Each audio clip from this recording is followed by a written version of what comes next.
अरे हमने तो फेरी थी यूं ही रेत पर उंगलियां, गौर से देखा तो शेर सिंह मावे तेरी तस्वीर बन गए।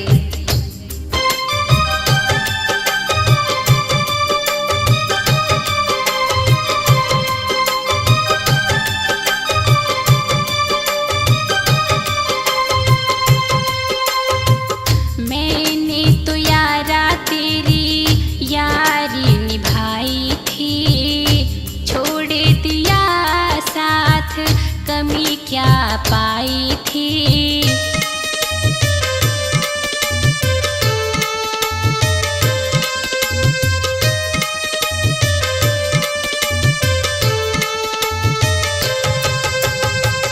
मैंने तो यारा तेरी यारी निभाई थी, छोड़ दिया साथ कमी क्या पाई थी।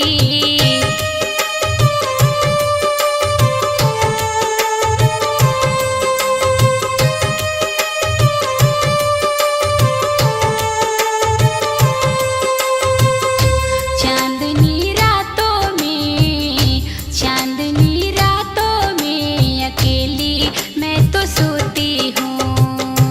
ओ मेरी यार तेरी जानू बहुत रोती है।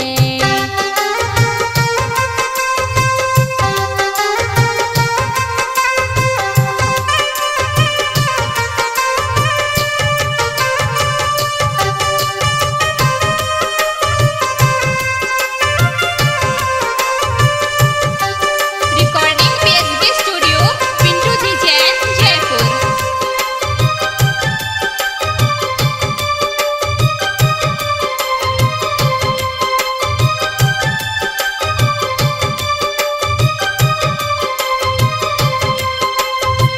अरे हम ना होते तो गजल कौन कहता, तेरे इस चांद जैसे मुखड़े को कमल कौन कहता। अरे ये तो सब मोहब्बत का असर है शेर सिंह मावे, वरना उन अंगारों के पत्थरों को ताजमहल कौन कहता।